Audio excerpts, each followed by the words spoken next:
Yeah. Hello, hello, everybody. It's Rochelle Archer with Artful Leadership Coaching and Consulting. And we are here for another episode of the Artful Leaders interview series. And I'm so happy today to have a very special guest, Allison Morgan, who is a pediatric occupational therapist and the founder and CEO of Sensational Kids. And they're doing wonderful work with building resilience and mindfulness in schools and organizations. And I'm so excited to have her talk today about where we are currently and how we can move forward with a healing-centered approach and really listening deeply for the needs of the folks we're serving and responding to those flexibly. So Allison, thank you so much for saying yes to this interview and hopping on today. Well, thank you so much for inviting me. I love any opportunity where I could just spread the word and let people know like really what's happening in traditional education that's not so traditional. Right. Right. So tell us a little bit about your work and your organization and what you're up to these days. Yeah. Like your introduction said, I am a pediatric occupational therapist by trade. I've been working with schools for over 30 years, but it began in that capacity. So as an occupational therapist, I worked with the most challenging children in the school. So typically it was those with diagnoses like autism or ADHD or Down syndrome or learning disabilities. I used to always say like gobbledygook because the things you couldn't even diagnose, and really what's a diagnosis anyway? You are either suffering and struggling or you're doing okay, right? So I worked with the most challenging students, and it was about 15 years ago that I made this transition of traditional therapeutic modalities to bringing in yoga and mindfulness into the therapy work that I was doing. And this was before, in the yoga world, you're really not allowed to use the word therapy unless you have even a therapeutic yoga degree, which that's another story. But, my path really was the therapeutic path. I just found yoga and mindfulness a very useful tool, or you could say modality, in helping, very broadly, helping children and adults function to the best of their ability. Like that's what all of our modalities in therapy really are supposed to do. But in studying yoga and, contemplative practices like mindfulness and meditation, there is nothing like those practices in terms of helping people tap into the gift of being human in a very organized, calm, centered way. And really, those are the key words: calm, organized, and centered. When we can get ourselves there, we essentially function optimally because our brain is in a state of being able to use higher thinking centers. Our nervous system is organized in a way that it can stay present, it can stay in control. We're aware of our body, we're aware of our space. And that's where we function to the best of our ability. Yoga and mindfulness gives us the opportunity and the tools to be able to get there. So 15 years ago, I started these practices myself. I started integrating into the work that I was doing. There was no place for me to go to learn those things because they didn't really widely exist for the population that I was working with. It was sort of trial and error. I was, my therapy room was like my lab room. Like, let me try this and see how it works. And I was really, really amazed at the ability to help children that were, say, in 3rd grade, 4th grade, 5th grade, but functioning at like a 1-year cognitive level, nonverbal, ambulatory, but not aware of their body. Teach them how to breathe, teach them how to do patterns of movement combined with breath, and see what happens when we organize the nervous system, what we truly are capable of. So the students I was working with just started reaching their goals much faster than when just traditional models of therapy were being utilized. And, at that time, I wasn't thinking like, oh, this will be a great business because you just kids in front of you, right? I was just, I mean, I really was just exploring possibilities, and I was really just about what's the right thing to do for these kids to help them through their day and hopefully have a much happier and more successful life. That was like my absolute mission. And it was funny because the people around me, my colleagues and teachers and other therapists were sort of like, what are you doing? And they weren't saying like, what are you doing? Because they're watching me and they're thinking it's strange. They're just asking me, what am I doing? Because they're seeing the change with the kids that I'm working with.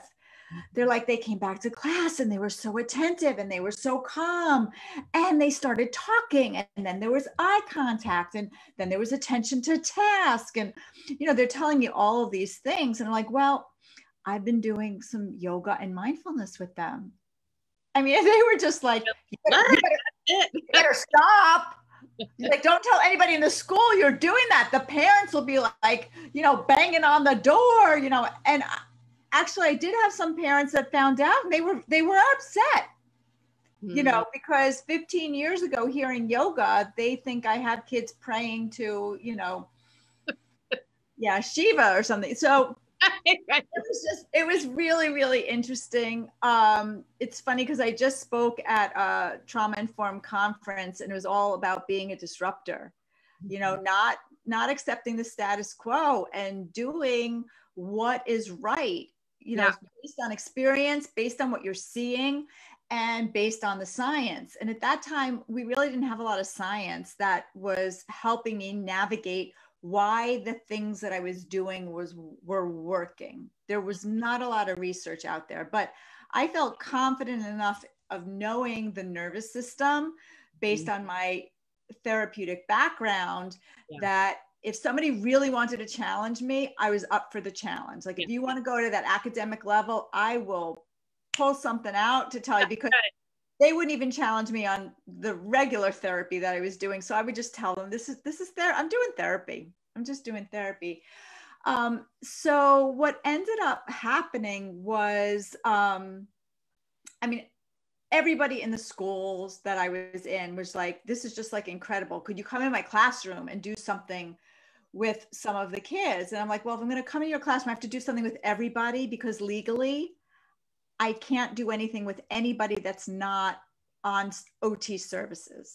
Right. But if I do it as a classroom thing, and the students that are on OT program are there, that legally I could do. So I started just sharing very simple breath, movement, and mindfulness things that were short and sweet, like 2 minutes tops, so that I could give everybody in the classroom and the teacher a sense of what is this, and look at the results. Yeah. And even after like 5 minutes, teachers was like, oh my God, can you come back this afternoon? That was amazing. Like, do that again. Look at my class. Oh my God. So this, happened like for like a whole year. And finally I'm like, I don't have time to keep doing this.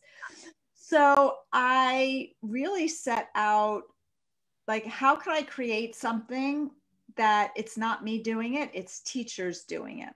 Mm-hmm. And at that same time, there were 2 other things happening. One, I started running like kids yoga workshops for educators and therapists, like just come learn how to do like a kids yoga class. So I was running those workshops. And I also was working for a continuing ed company for therapeutic. It was a therapeutic online, not online, sorry. It was a company called Summit, and they managed 6-hour in-person courses for therapists to get continuing ed credits. And they had heard about me because at that point I had a website, and they asked me to design one for yoga. They never had a yoga for therapists course. So I was traveling around the United States a couple of times a month, teaching that. And in the classroom and in therapy rooms the other days of the week in these schools. So at that point, I'm like, I can't do all this anymore. I'm going to start a company and I'm going to start working with schools, because these are things that our kids need every day.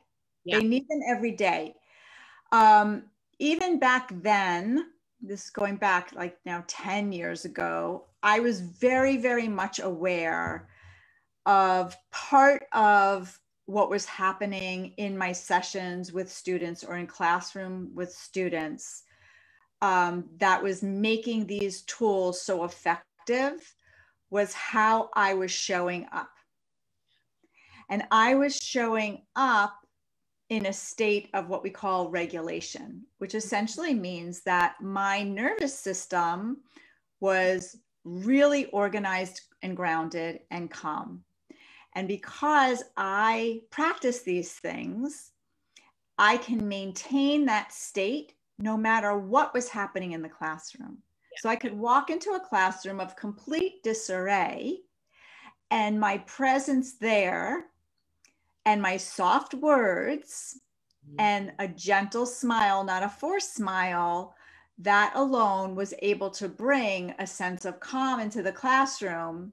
And what happens is that if you manage that strong enough, everybody else is able to, what we call, entrain to it. They match up to it. It's called co-regulation. It is this magic thing that our nervous systems as human beings do. We match the nervous system state of other people around us. It could work for us and can work against us, right? It's just like when you're around somebody that's really nervous and anxious, you could pick that up too. Yeah, right. You could pick that up too.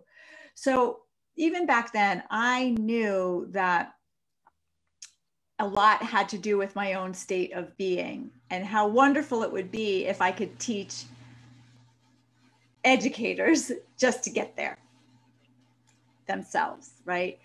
But here I had started this company of bringing yoga and mindfulness into schools, knocking on doors. Not many people opening the doors because schools were like, what do you want to do? Like, what? You know, they didn't have the language, they didn't have the knowledge. There wasn't a lot of science there that could support these practices in schools. But again, I considered myself a disruptor because I don't want to say going against, but I was willing to sort of fight the fight, or really stick my nose in places bravely and dig my feet in the ground and explain it to, you know, superintendents and principals and counselors, because for the sake of the kids. And what gave me the courage, like what gave me that red cape, was that I worked for so many years with kids that don't have the words to be able to say, this hurts, this is painful, I don't want to look at you because that hurts, or I don't want to wear these clothes because it's uncomfortable, or I can't sit this close to the kids that are in the classroom because like my nervous system can't take it. You know, I felt like part of my responsibility is they don't have the words to express all of that. I know what I see what is helping them. I will fight the fight for them. So for the past 10 years, you know, I feel like I have been a disruptor in education. You know, before we got on this call, we were talking about trauma. And I feel like, you know, we're learning so much more about trauma and how to heal from trauma. And we know, you know, in a classroom, you know, 1 out of every 3 kids probably has a couple of ACEs, you know, adverse childhood experiences. So trauma exists in our classrooms. And we have a lot of healing to do, and we have a lot of learning to do, and it's new ground. And schools are not so open to new things, where they have to dig their heels into the ground and they got to stay for a while and dig in and learn and feel and implement and change. Because schools are used to, oh, we have a new initiative. All right, we'll have it for a year and then it'll be something new. This is not a 1-year fix of helping kids that have been suffering, you know, maybe their whole life, helping them find that calm, centered, organized state. And we're talking about shifting nervous systems, you know, and now we're coming off of COVID. Yeah. And so, I mean, all those kids that folks like you and I have always supported, that's one group, right? But now everybody has experienced some form of trauma, from the isolation of the past year, all of the upheaval. There's so much unrest, so much fallout from, you know, everything that happened with the pandemic. And so now all these things that you're talking about apply to all of us. Yeah. Like all these tools you're talking about and these, you know, these skills of how to regulate our nervous systems and all that stuff, that's at the core of what we all get to work on in the coming year. I mean, we all needed to already, right? And now you just add layers. Yeah, you know, it's funny because when the pandemic hit, I mean, my company, the way that we work, it is always in person, running professional development trainings in classrooms, modeling the tools, supporting teachers in the classroom, running yoga and mindfulness classes. I mean, very, very much live in-person support. So when COVID hit and everything closed, what do we do? You know, I mean, everybody said that. And, you know, I first went into panic. I'm like, oh my God, my business is gone. You know, right. All things gone. And then the next thing, the next thought immediately is like, okay, it might be. So what? I got a lot of skills. How can I just help?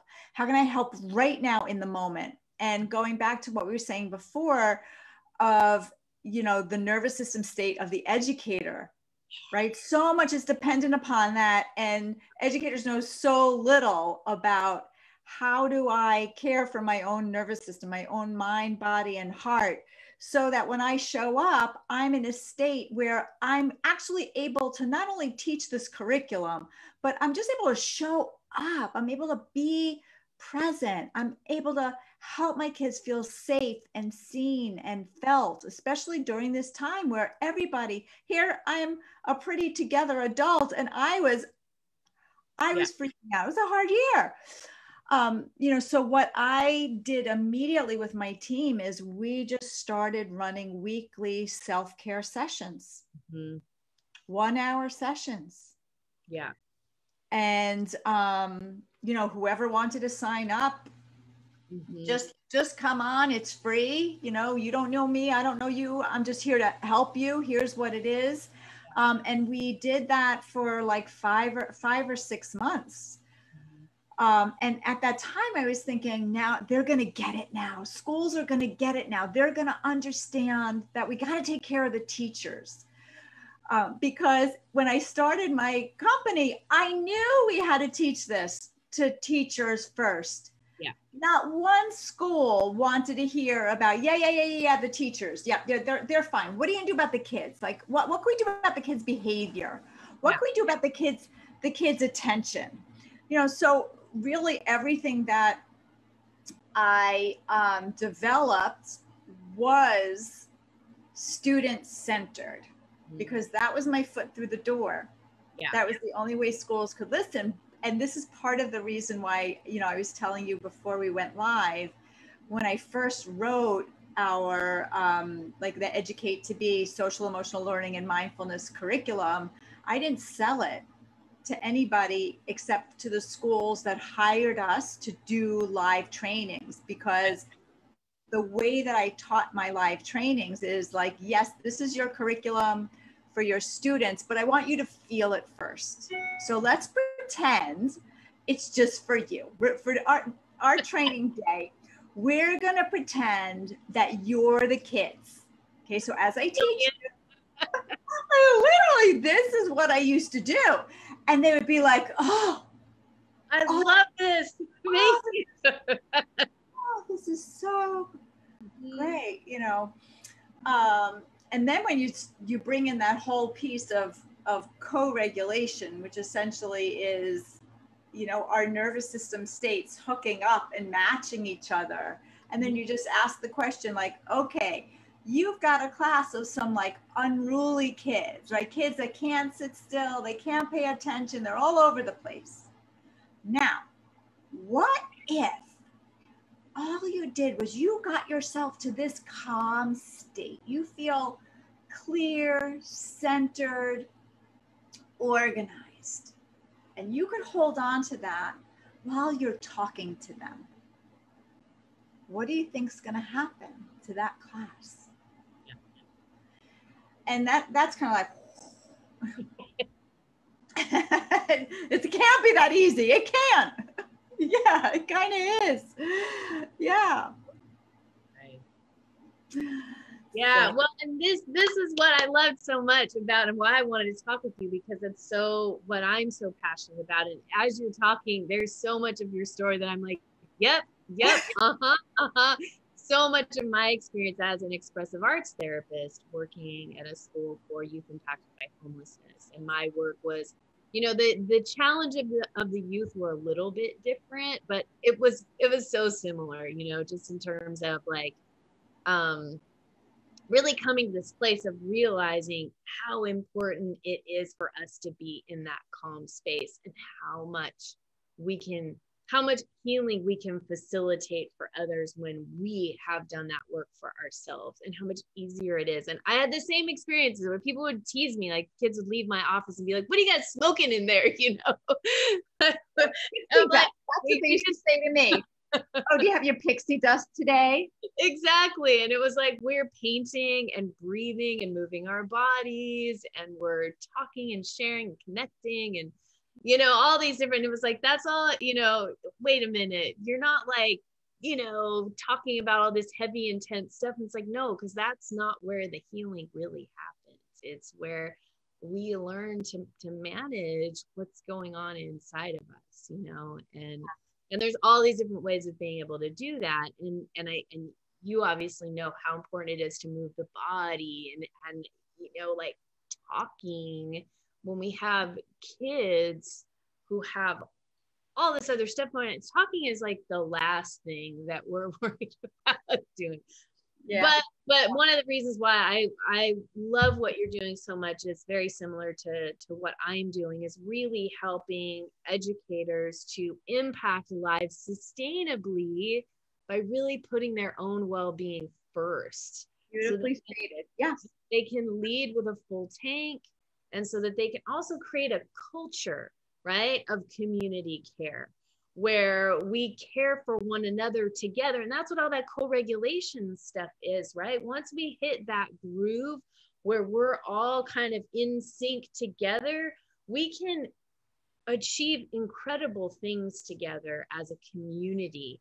And when we not just teach educators how to do it, but kids know how to do it, and administrators and all these folks, how much farther we can get with so much less effort. And it takes some time to build all of it, you know, in the beginning, right? And I'm sure you get a lot of resistance on that. Like, we don't have time for all this. We got to get back to this curriculum, all this stuff.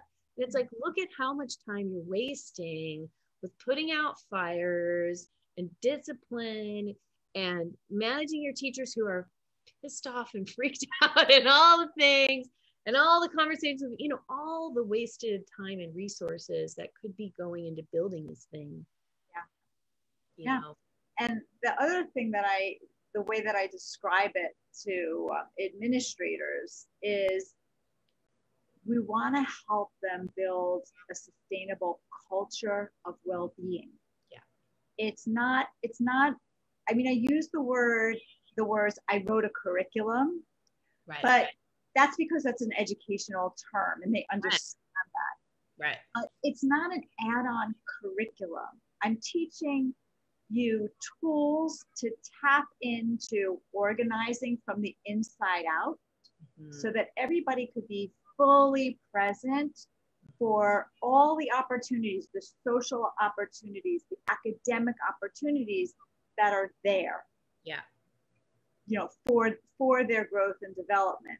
Yeah. But until we understand that we need alignment within this package that we have in order to be able to access all of that. Yeah, because all the talking and the behavior modification, you know, this punishment and reward, these suspensions, like they don't work. They don't work. And the reason that they don't work is that the brain science proves that those things go against the wiring, the human wiring of our brain and our body.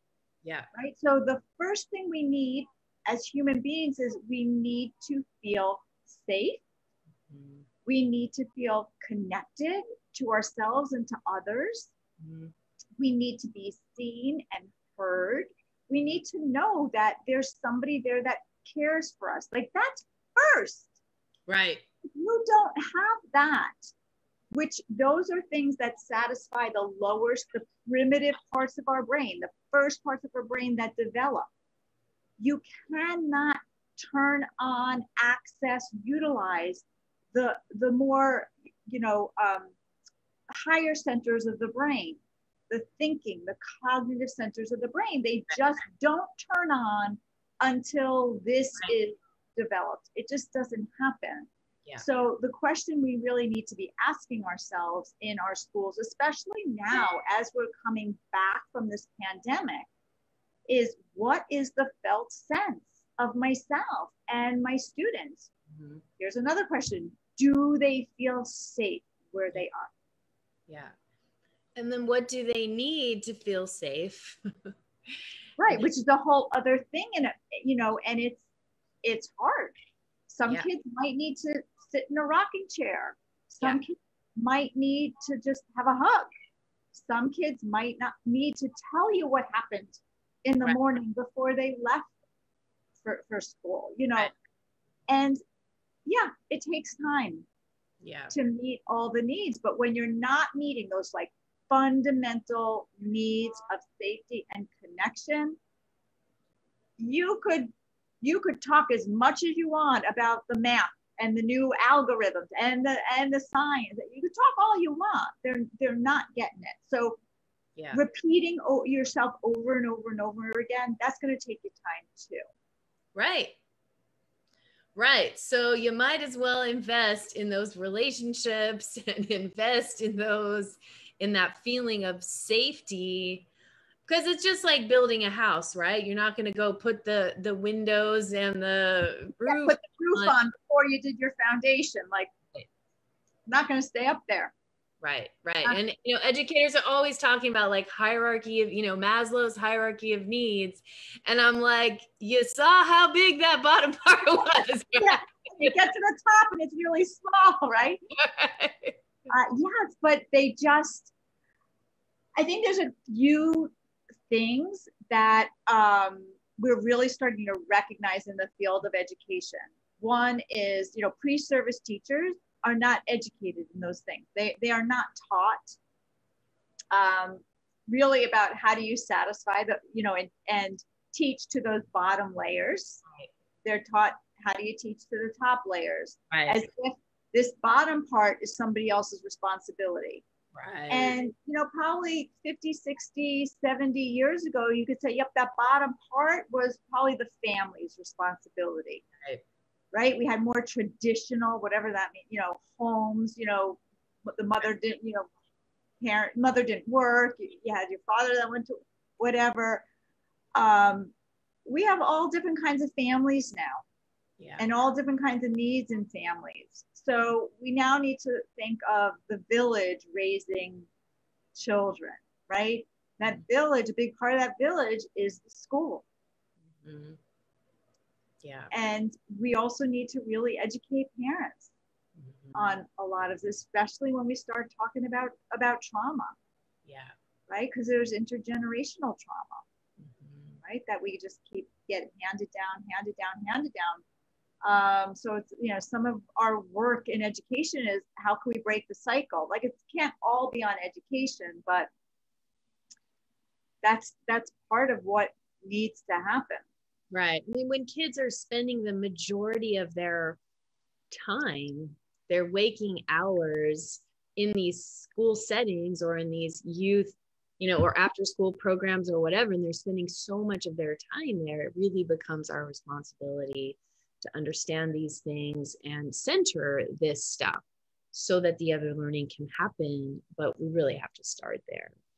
So many things are flying through my mind because it's such a rich conversation. As you know, we're moving forward. Folks are starting to put their plans together, right, for the coming year, and they're having their retreats, and they're doing their PD, and they're really coming. What are your recommendations for folks to really kind of get aligned with this stuff? What would be your tips for educators, for administrators, for healers and therapists and folks like us, you know? Yeah. You know, I really feel like schools need to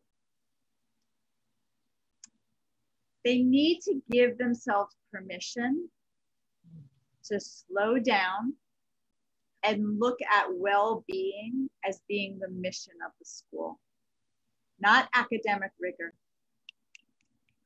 Yeah. And in doing that requires massive teamwork. So in the past, the way schools typically, bring in a new mission or a new initiative, it's sort of like, administrators and principals just say like, oh yeah, I learned about this at a conference. It's really cool. Let's bring it in. We're going to teach it to everybody. Yeah. It's not really discussed with the downline, right? The educators and the aides. It's pretty much like, here's the schedule for the year. This is what you're going to be learning about. This is really important to us. So you're going to put your heart into it. And I really think that schools need to start looking at themselves as a village, as a true village, where every member of that village's voice needs to be heard. Mm-hmm. And this takes time. This takes time. And most schools really need an outside consultant to help them navigate this, to listen to the needs of educators and administrators and truly understand the needs of their community. So that includes families, because when you keep them out of the equation, it's just such an uphill battle. Yeah. So if schools can become a hub of wellness, like wellness as the mission, yeah, and consider themselves more of a village rather than just an extension of the community, like a part of the community, but really every part is being a village. And then on top of that, really start to get educated on, we could use the word trauma, because there's just such a big wealth of knowledge, not only about like within it, human development and the nervous system and the neurology about it, but it's also like there are frameworks there of how do you address trauma. You could also use the word just suffering. You could also use the word pain. You could also use special needs, right? Or even stress. Or stress, exactly. Right? Because the root of all of that is nervous system dysregulation of all of that. Yeah. So how can we as a village within a community, how can we all care for the nervous system of each other and support that in a healing way? And there's so many elements of that. Like, you know, a program like mine is an element of that. A program of like yours is an element of that. A program like of just like how to have challenging conversations, like honest communication. I don't think that that happens in schools, whether it's between administration and educators or educators and educators, right? We've all, you know, if you've been in an educator lunchroom, right? You know what that break room is like. It's the loudest complainer has the floor. Right. All the time, right? But how do we start to have healing conversations that are based in care and compassion? Because those are the things that are going to create massive change in a school. Will it happen overnight? No. Will it take 10 years? No, it won't take 10 years. But we, you know, I really feel like this pandemic was an eye opener. And certainly in the beginning, I really felt like, oh, schools are going to listen now, how important it is for us to take care of ourselves because of what we're all going through. But so much of what I still hear now is like, oh, there's so much like learning loss, academic regression. You know, we really need a plan for how we're going to get these kids academically up to speed. And I just want to like almost laugh in their face, like, you know what, honey or mister, if you don't make that school a hub of safety and connection, you're just going to keep seeing it decline. You will. I will share. So I just spoke at the Trauma Informed Educators Network conference this week.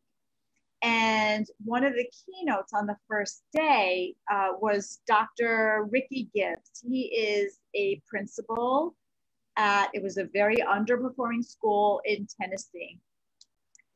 And such a motivating, positive, high energy human being. He really was incredible. And at the last third of his keynote, he essentially said, he's like, you know what though, but we found the secret sauce. They went from a tier 1 school to a tier 5, which in Tennessee, tier 1 is the bottom, like nobody's passing. And tier 5 is like the top school. And I think he said it took him about 3 years to get there. He goes, but I'm going to tell you, I'm going to share with you what my secret sauce is, because everybody needs this secret sauce. And do you know what it was? Yoga and mindfulness. That was his secret sauce. So he was in a community, high trauma, high poverty. They were in a community where, as a community, 60% African-American, but his school was 99% African-American. The mean family income was $12,000 a year. So we're talking a lot of struggles with the kids. And they started implementing yoga and mindfulness as like a restorative practice. They had a yoga and mindfulness room. Everybody participated in yoga and mindfulness. Instead of disciplinary action, kids knew how to use the tools, breathing, of movement, of meditation. They can go to the room to de-escalate themselves if they need to. But he said, this is what made a difference. He's like, if we cannot help our kids feel safe and calm and grounded and in control of themselves, we're not doing anything. So why bother? Right. We're wasting our time. We're wasting our time. So he got it. I mean, we have other administrators and I just love that he said secret sauce, because I have had other administrators say that to me, like, this is like the secret sauce, you know, and they would say like, people must be banging down your doors for this. Like, it's just like unbelievable. It's so simple, really, but it's unbelievable the effect that it can have on everyone. But it's new, it's different, and it requires that educators allow themselves to feel these things too. And for kids, like when I would walk into a room, a classroom to share these practices with students, they would be like, oh, she's here. Yeah, the yoga lady. Like they would just be thrilled because kids are it is much easier to share tools that help them feel and deal with what's happening inside than it is for adults that just have layers and layers and layers and layers and layers and layers and layers of resistance because we've practiced for so long just pushing it down. You know, walking into the classroom and just like, oh, I'm so aggravated at this, but I can't deal with it now. Ugh. Right. Push it down, put on a smile, right? But we know you can't hide, you can't energetically hide what you're really feeling. But when you practice suppressing all of that, I don't know if you're familiar with Bessel van der Kolk's book, The Body Holds the Score, right? Body's going to know everything about you, of what you're thinking, what you're feeling, where you're paying attention to, of what you're looking at and what you're listening to. So, I had a conversation with my program director today, and I said the time where we are, what we're in right now with becoming trauma informed to trauma responsive to healing centered, right? I think that there's this progression. There's still such a lack of acknowledgement with so many schools that this even exists. Oh, trauma doesn't exist here, or, you know, trauma or gunshots, right? It very much reminds me of the time in occupational therapy where people didn't believe sensory integration was a thing. Right. Right? Oh, sensory tactile problems. Like, oh. What are you talking about? Yeah, like that. You know, he just doesn't want to sit in that chair. He just wants to be difficult, right? Yeah, really making it like a character thing, right? And that's or behavioral, a behavioral issue. Right. Like this kid just doesn't want to be good, or this kid just is lazy, or this kid just doesn't care, or is manipulative, or, you know, all those things. Yeah. 2 years ago at the, so you met me through the Attachment Network. But 2 years ago, Dr. Ross Green was one of the keynote speakers. And what he said was, all kids want to do well. Yeah. All kids want to be good. Yes. The problem is that we make these expectations that they just can't meet. Right. They don't have the skills to meet it. They don't have that sense of safety to meet it, or they don't have the understanding to meet it. That's where the breakdown is. It's really an adult problem. We need to understand what our expectations are, and have we given them the skills to meet those expectations? Because that kid that's on the floor banging his hands and, you know, or yelling in your face, they don't want to do that. That doesn't feel good. Not at all. Mm-mm. Yeah. Yeah. Very distressing. That's the level of distress that they're in. Yeah. And that is also, you know, we get that cycle of trauma, right? They become re-traumatized. We're traumatized because of their behavior. Right. You know, we get this vicious circle. So, but we could reverse that circle. Mm-hmm. Yeah. We really can, but it does need to, it truly does need to start with us. And sometimes I think it's kind of like a cop-out, or maybe it's a true lack of understanding for educators and administrators that say like, well, that's not my responsibility to do that. But as a human being, like, it's your responsibility for yourself. Yeah. For yourself. Yeah. But change is hard. Yeah. You know, you could lead a horse to water, and we are talking about change from the inside out. It's uncomfortable at first because it's stepping outside your comfort zone. You know, what's comfortable is what you know. Even if what you know is painful, it's more comfortable than what you don't know, the possibility of what you don't know. Right.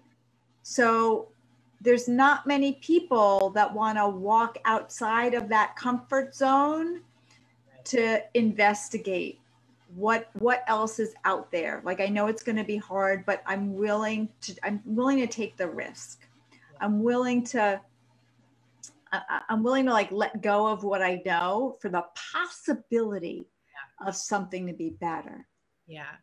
Well, and that's why I think it's so important for us to emphasize, like, there's that balance of, I get to tend to me, but we get to do this together. Right. Which is a beautiful, it's a beautiful thing. I mean, for you and I, and for many people out there, hopefully many people listening to this, that sounds like an exciting adventure to do together. A very exciting adventure.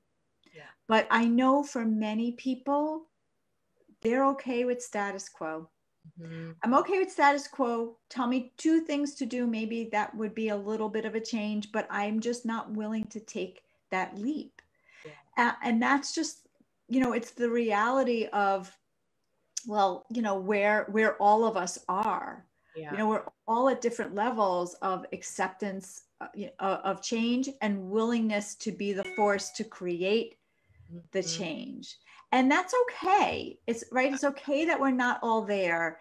I think one of the biggest challenges that I have having this, you know, mindfulness based business coming into, you know, organization that I know there are so many different levels of people willing for change, and the real change makers, there are few. There are more people that are willing to stay in the status quo and just complain about it. It's really hard to meet all of them where they are and help them all shift to accepting change. I mean, I think that's one of the challenges of this business, that I always have to, I want to say meditate on it. You know, I always have to have this compassion around that. Yeah. Because for me, being a disruptor, for those that are really unwilling to try to bring in some of the new science, new practices, new methodology, it honestly, it's hard to have compassion. Yeah. For that, it really is. Yeah. I'm just being honest, you know. I don't. It's like it is, and at the same time, my experience has been kind of similar to yours, where when we just start somewhere and we start having some successes and we get some folks on board, suddenly, you know, the person next door is like, what are you guys doing in there? Like, you know, and then suddenly more people are like, well, I want that. And like, hey, well, you know, tell me about this and let's do this together. And so it's like, you know, we can't guarantee that everybody's going to be like super excited about this, and we can start a movement. And the more of us join, the more are going to come along, because they start to see how powerful this is. And like what you know, that story you told about Dr. Ricky Gibbs' school, you know, how quickly that school could turn from that tier 1 to tier 5. 3 years is not a long time. No. In a school. I mean, that's like not even a whole cycle of kids, right? Like that's, you know, so I feel like that's my hopefulness, is like when we in pockets start to do this work and start to see some successes, I think more people will come along and start to talk about it more, even in forums like this, of just letting schools know like what is available. Like, you don't need to get to be stuck in this status quo of, you know, filling out suspension forms and, you know, behavioral checklists and things like that. Like there are other there are other things out there. Yeah. Yeah. So speaking of that, I think that's a great segue into, okay, so what do you have to offer? Where can people find you? If folks who are listening are like, oh my gosh, that's something I want to connect my administrator to, or how do I get this tool? You know, where do they go? Yeah, so we have a website, sensationalkids.com. Okay. So they can go to the website. You can just buy the curriculum, right? And just start implementing it. It was written in that way that in your classroom, and it's all aligned with social emotional learning, PBIS, RTI. There's all the science in there, classroom suggestions in there. And there's even educator self-care in there. So that's like a super easy way just to get familiar with what it is that we teach. Just by the curriculum. The other called, just one more time, tell us the name. Oh, here, I'm going to show you. Here, it's backwards. So it's Educate to Be, to be, mindfulness and social emotional learning for educators and students in K-5 classroom. So yeah, so this was just released less than a month ago.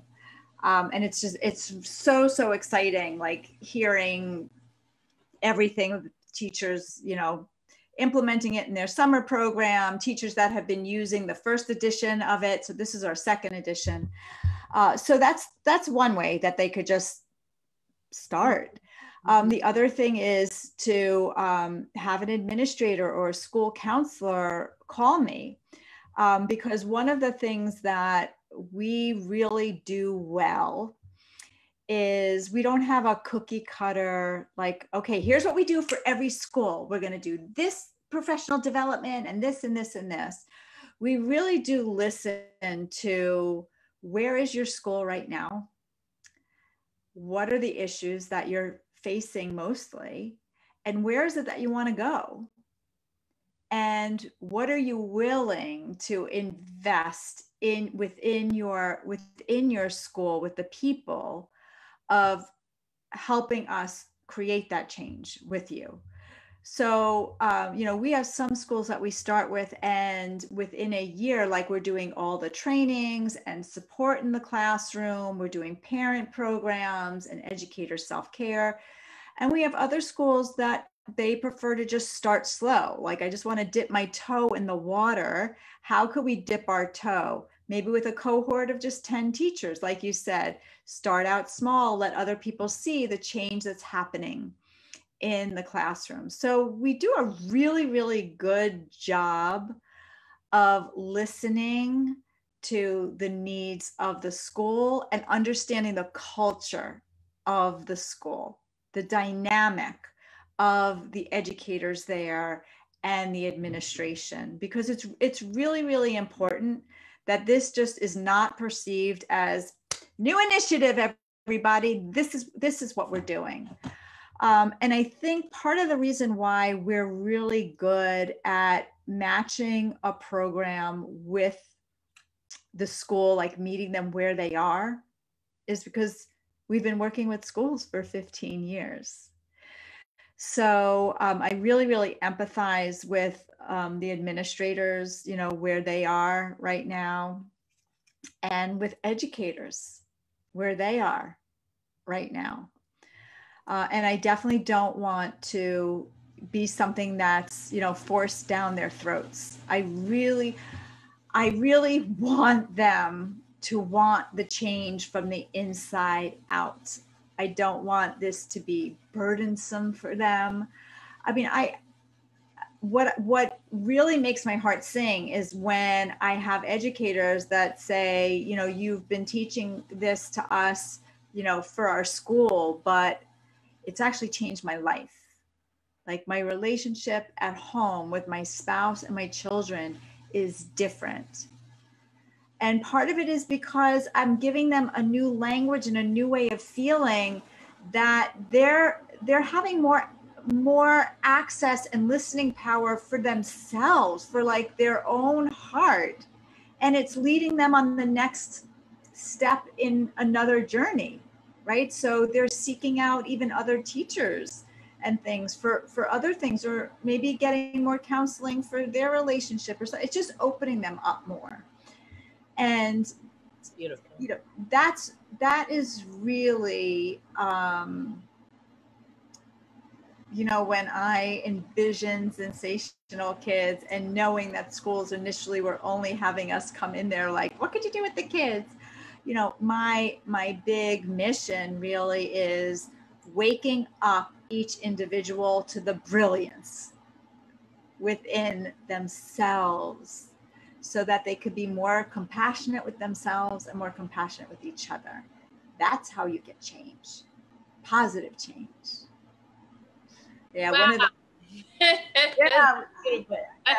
I mean, one of the things that I said, and you know, I did a presentation for this conference yesterday. I did a breakout session, and one of the things that I said is, you know, like, love heals. There's an energy to love, and I just had them stop and just see the word love, like you love yourself. I love my chair. I love my debt. Like, love has an energy that resonates. You know what? So does hate, boredom, frustration, irritation, anger. That does too. So it's like, what energy do you want to have within you and emanating out? Yeah. Yeah. Yeah. And that's what we get to choose. That's what we do have control over. And that is what we can really start with ourselves in really tiny ways. Allison, thank you so much for sharing. Oh my God, thank you. Thank you. Yeah. Yeah. I love your disruptor energy. I had someone on last week who was talking about that rebel identity, you know, and that's really where that change is going to come from. So I appreciate you. For those who are watching, please share this when you see it. If you like what you see, share it. Follow us on YouTube at Artful Leadership, and check out all these amazing resources at sensationalkids.com. It's really such important and good stuff. And if you're interested in, you know, doing this kind of work in your organization, contact us, because I think for schools and organizations in this really, really crucial time. Yeah. So thank you once again, and keep being a rebel, keep being a disruptor. Yeah. Let's change the system, and let's gotta cheer for each other. Yes. Totally. Thank you so much.